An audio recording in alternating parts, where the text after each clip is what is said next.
चलिए अगला प्रश्न पर ध्यान दीजिए। जब आप लोगों को हम थ्योरी बताए थे तो उस समय में एक बात बताए थे कि किराया क्रय पद्धति में संपत्ति उधार खरीदी जाती है, बाकी रुपया जो है वो एक किस्त में ब्याज सहित पेमेंट किया जाता है। अगर किसी भी किस्त का आप भुगतान करने में चूक करते हैं, यानी आप डिफॉल्ट होते हैं आप पेमेंट करने में, तो आपकी संपत्ति को हायर वेंडर क्या करती है, जब्त कर लेती है, छीन लेती है, अपने अधिकार में ले लेती है। और तब तक जो आप पेमेंट किए हैं वो आपका किराया मान लिया जाता है।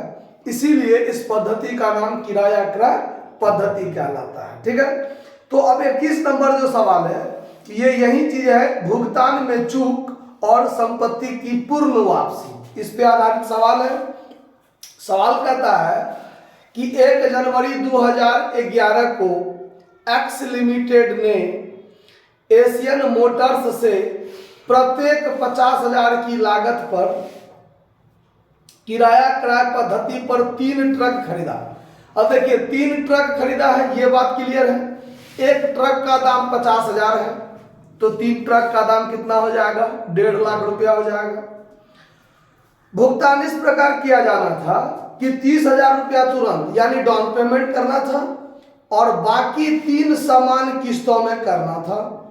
किस्तों के साथ 12% के दर से ब्याज भी दिया जाना था। अब यहां ध्यान से देखिए कि आप 30,000 रुपया डाउन पेमेंट करते हैं, बाकी जो शेष राशि है वो 3 समान किस्त में। अब 1.5 लाख में 30,000 रुपया तो आप तुरंत दे दिए, बचा 1,20,000। अब 1,20,000 पर आप ब्याज लगाइएगा और 1,20,000 का 3 समान किस्त कीजिएगा, तो 40,000 का 3 किस्त होगा। एक किस्त 40,000 और उस पीरियड का जो ब्याज होगा, जिस टाइम पीरियड के बाद आप पेमेंट करते हैं, उसका जो ब्याज होगा वो ब्याज उस 40,000 के किस्त में क्या कीजिएगा, जोड़कर तब पेमेंट कीजिएगा। तो किस्तों में 12% की दर से ब्याज भी दिया जाता है। एक्स लिमिटेड घटते हुए शीर्ष पर 20% के दर से, यानी घटते हुए शीर्ष नहीं, घटते हुए शेष पर, ये होना चाहिए, मिस लिखा हुआ था कि घटते हुए शेष पर 20% के दर से ह्रास लगाती है, अपलिखित करती है। इन्होंने प्रथम वर्ष के अंत में देय किस्त तो चुका दिया, किंतु आगामी किस्त न चुका पाए और इसके फलस्वरूप एशियन मोटर्स ने सभी 3 ट्रकों को अपने अधिकार में ले लिया। अब कहता है कि एक्स लिमिटेड के पुस्तक में आवश्यक खाते बनाइए। क्लियर है बात? सवाल पर ध्यान दीजिए। तो सबसे पहले हम करेंगे कैलकुलेशन ऑफ इंटरेस्ट। देखिए कैलकुलेशन ऑफ इंटरेस्ट, इसका जब हम चर्च करते हैं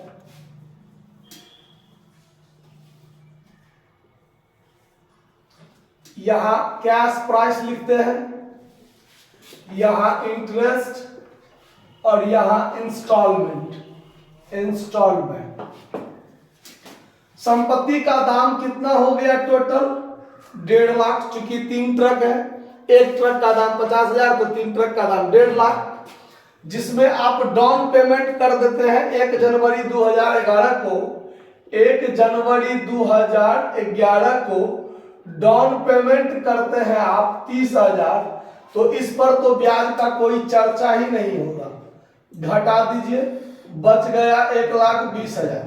अब आप साल के अंतिम दिन यानी दिसंबर 31, 2011 को, क्योंकि और कोई क्या तारीख को क्लोज होता है इसके बारे में कोई चर्चा नहीं है, वही मानकर चलेंगे। 31 दिसंबर 2011 को 1,20,000 पर कितना प्रतिशत ब्याज लेता है, 12% ब्याज लेता है। तो 12% ब्याज जब लगाइएगा, 00 से 00 कट गया, 14,400 और 3 समान किस्त, ये जो 1,20,000 है उसको 3 बराबर किस्त में बांटेंगे तो 40,000 करके होगा।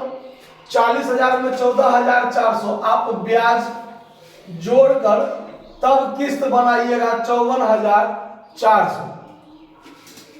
अब यहां पर आप 40,000 घटाइएगा, बचेगा 80,000। 31 दिसंबर 2011 को फिर 80,000 पर 12% ब्याज लगाइए। 12% ब्याज लगाइएगा, 12×8 = 9600 होगा। अब 9600 ब्याज तो हम लगाए, लेकिन उसके बाद हम किस्त का पेमेंट नहीं किए। सवाल में स्पष्ट लिखा हुआ है, लिखा हुआ ना कि हमने प्रथम किस्त तो दे दिया, लेकिन उसके बाद आगामी किस्तों का हमने पेमेंट नहीं कर पाया, जिसके कारण मेरा संपत्ति क्या कर लिया गया, जब्त कर लिया गया, है ना बात। तो पहला किस्त तो मैंने ये पे कर दिया, लेकिन दूसरा किस्त 40,000 और प्लस 9600 मिलाकर 49,600 जो हुआ, इसका पेमेंट हम नहीं कर पाए, और जिसके कारण मेरा क्या हो गया, संपत्ति जब्त हो गया। तो बात पर ध्यान दीजिए। तो इसके बाद यह ब्याज तक का तो चर्चा होगा, लेकिन इसके बाद का ब्याज का कोई चर्चा होगा नहीं होगा। क्यों नहीं होगा? क्योंकि संपत्ति ही जब्त कर लिया गया है, तो फिर ब्याज का चर्चा होने की बात ही नहीं उत्पन्न होती है। चलिए, तो यहां पर यह बात खत्म। इसके आगे हमको कैलकुलेशन ऑफ इंटरेस्ट करना ही नहीं है। क्लियर बात? ये बात समझ में आया? कोई दिक्कत है? अब आगे चलिए, calculation of depreciation. Calculation of depreciation, इसमें क्या होगा, पहले साल पूरे लास्ट तक रहा मेरे पास, दूसरे साल भी लास्ट तक तो रहा, उसके बाद ना जब्त किया गया। दूसरे किस्त के टाइम पे हमने पेमेंट नहीं किया और मेरा संपत्ति लेके चला गया, यही बात है। तो जब डिप्रिसिएशन लगाएंगे तो डिप्रिसिएशन फॉर फर्स्ट ईयर जो आप 31 दिसंबर 2011 को लगाइएगा, 1.5 लाख का संपत्ति है, उस पर कितना प्रतिशत ह्रास लगाता है? 20% के दर से। तो 20% ह्रास लग गया, 30,000 डिप्रिसिएशन, रिटेन डाउन वैल्यू जो बचेगा 1.5 लाख में से 30,000 घटा लीजिए, 1,20,000। क्लियर? फिर depreciation for second year, depreciation for second year जो 31 दिसंबर 2000 कब होगा? 1 मिनट, यहां भी 11 लिखा गया है, यहां 12 होना चाहिए ना, ठीक है। तो 31 दिसंबर 2012 को जब डिप्रिसिएशन लगाएंगे तो कितना हो जाएगा? 1,20,000 का 20%, तो 12 दूनी 24,000, और रिटेन डाउन वैल्यू हमारा कितना बचेगा? रिटेन डाउन वैल्यू कितना बचेगा?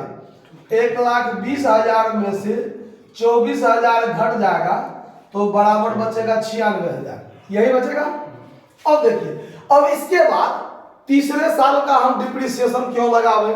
मेरे पास तो संपत्ति रहा ही नहीं, मेरा संपत्ति वेंडर क्या कर लिया? खींच के लेके चला गया। तो अब हम लोग बनाएंगे क्या? तो वेंडर अकाउंट। देखिए, अब बनाएंगे in the books of hire purchaser के पुस्तक में कहता है ना, एक्स लिमिटेड के पुस्तक में, एक्स लिमिटेड जो कि आपका हायर परचेजर है, इसमें बनाएंगे हम हायर वेंडर का अकाउंट। तो हायर वेंडर का नाम क्या है? Asian Motors. तो यहां लिखते हैं एशियन मोटर्स अकाउंट, जो आपका क्या है? हायर वेंडर है। आप इसका खाता खोलिए, ज्यादा बड़ा खाता नहीं, 2 साल का ही खाता खुलेगा। देखिए, डेबिट क्रेडिट, तो हायर वेंडर से संबंधित जो जर्नल एंट्री होगा उसमें आप क्या कीजिएगा? एसेट्स अकाउंट दिया टू हायर वेंडर करते हैं ना, तो हायर वेंडर के क्रेडिट साइड पे क्या लिखिएगा? By truck account, truck account कितना रुपया? 1.5 लाख, चूंकि 3 ट्रक है, और 2011 जनवरी 1। अब आपने क्या किया? तो 2011 जनवरी 1 को to cash account down payment आपने 30,000 दिया, ठीक है। फिर दिसंबर 31 को बाय इंटरेस्ट अकाउंट आप कितना ब्याज लगाए? 14,400 ब्याज लगाए। और फिर आप इसी साल दिसंबर 31 को टू कैश अकाउंट का इंस्टॉलमेंट पेमेंट किया आपने 54,400। तो ये टोटल में से घटाइए, तो ये जोड़ के हुआ 1,64,400, 1,64,400। इसमें से इस दोनों को घटाइए तो बचेगा कितना? 80,000। 80,000 नहीं बचेगा? हाँ 80,000 ही बचेगा। 80,000 बच गया। ये हो गया आपका टू बैलेंस शीट इस तारीख को। फिर 2012 जनवरी 1 को आप बाय बैलेंस बीडी किए 80,000। उसके बाद आपने क्या किया? तो दिसंबर 31 को पहले ब्याज लगाया होगा बाय इंटरेस्ट 9,600। टोटल जोड़कर कितना हुआ? टोटल जोड़ के हो गया 89,600, 89,600। और 2012 दिसंबर 31 को जब आपको ये किस्त का पेमेंट करना था, आपने इस किस्त का पेमेंट नहीं किया, तो क्या किया वेंडर ने? आपसे ये जो मतलब आपका जो संपत्ति था वो ले लिया। तो to truck account, to truck account आपसे 89,600, मतलब वेंडर का रुपया आप पर था 89,600, यही था।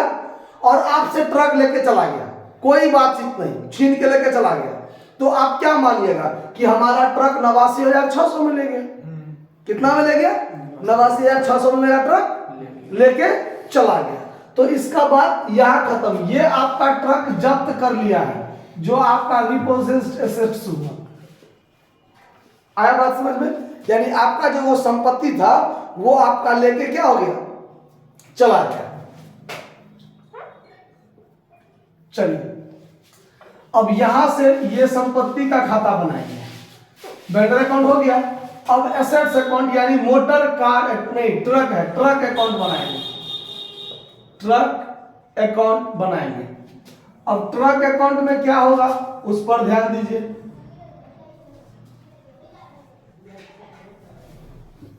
Debit credit, debit particular amount आप लोग मेंशन कर लीजिएगा।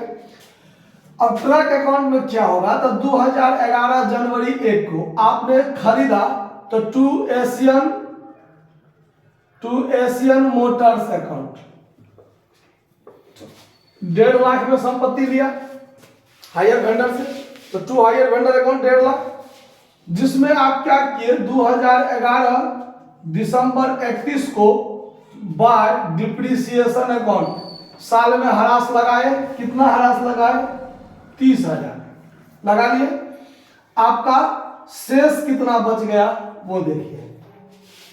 1.5 लाख, 1.5 लाख, 30,000 घट गया बाय बैलेंस सीडी 1,20,000। 2012 जनवरी 1 को टू बैलेंस बीडी 1,20,000 का संपत्ति। 2012 दिसंबर 31 तक तो आपके पास था, तो फिर आप बाय डिप्रिसिएशन लगाइएगा पूरे साल का कितना? 24,000 हरास लगाइएगा ना। आप हरास लगाए, ठीक। उसके बाद क्या हुआ? तो 24,000 हरास लगाने के बाद आपके पास से आपका ट्रक चला गया। कहाँ चला गया? तो ये जो एशियन मोटर्स हमको दिया था, अब वो हमसे ले लिया। अब ले लिया तो क्रेडिट साइड में लिखेंगे बाय एशियन मोटर्स अकाउंट। ये हमसे ले लिया। कितना में ले लिया? तो यही वाला दाम यहां हो जाएगा 89,600 में ले लिया ना। अब देखिए हमारा संपत्ति का दाम था 1,20,000, जिसमें 24,000 हमने हरास लगाया था। अब हमारा दाम बचा 96,000। अब वो 96,000 का संपत्ति कितना में लेके चला गया?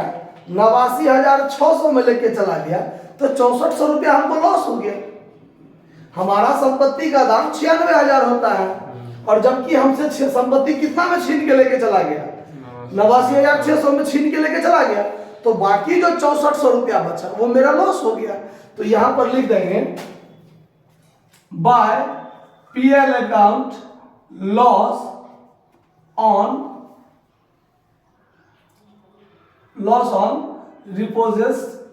रिपोसेस्ड एसेट्स। ठीक है, उस पर हमको क्या हो गया, 6400 रुपया का लॉस हो गया और खाता का दोनों साइड क्या हो जाएगा, बराबर हो जाएगा। ये 1,20,000, इधर भी 1,20,000, बात खत्म। आपका ये सवाल में दो खाता ही आपको बनाना था, जिसमें एक क्योंकि जब्त हुआ है, हायर वेंडर जब्त किया है और संपत्ति हुआ है मेरा ट्रक, तो ये दोनों का खाता ही आपको आवश्यक रूप से बनाना था। सवाल आपका बनकर तैयार हो गया, नोट कर लीजिए। धन्यवाद।